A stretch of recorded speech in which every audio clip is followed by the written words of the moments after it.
অনুপ্রেরণামূলক কথামালা আপনাদের সামনে তুলে ধরছি এপিজে আব্দুল কালামের কিছু বিখ্যাত উক্তি, যা হয়তো আপনাদের জীবন পরিবর্তনে কিছুটা হলেও ভূমিকা রাখতে পারবে। স্বপ্ন বাস্তবায়ন না হওয়া পর্যন্ত তোমাকে স্বপ্ন দেখে যেতে হবে। স্বপ্ন সেটা নয় যেটা তুমি ঘুমিয়ে ঘুমিয়ে দেখো। স্বপ্ন হলো সেটাই যা পূরণের প্রত্যাশা তোমাকে ঘুমাতে দেয় না। তুমি তোমার ভবিষ্যৎ পরিবর্তন করতে পারবে না, কিন্তু তোমার অভ্যাস পরিবর্তন করতে পারবে, এবং নিশ্চিতভাবে অভ্যাসই তোমার ভবিষ্যৎ পরিবর্তন করে দেবে। জীবনে কঠিন বাধাগুলো আসে তোমাকে ধ্বংস করতে নয়, বরং তোমার ভেতরে লুকোনো অমিত শক্তি ও সম্ভাবনাকে অনুধাবন করাতে। বাধাসমূহকে দেখাও তুমিও কম কঠিন নও।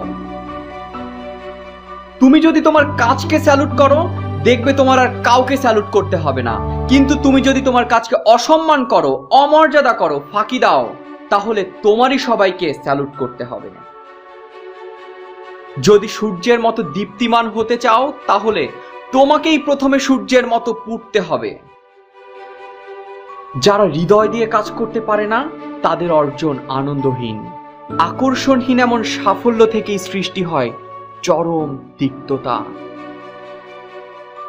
জীবন ও সময় হচ্ছে পৃথিবীর শ্রেষ্ঠ শিক্ষক।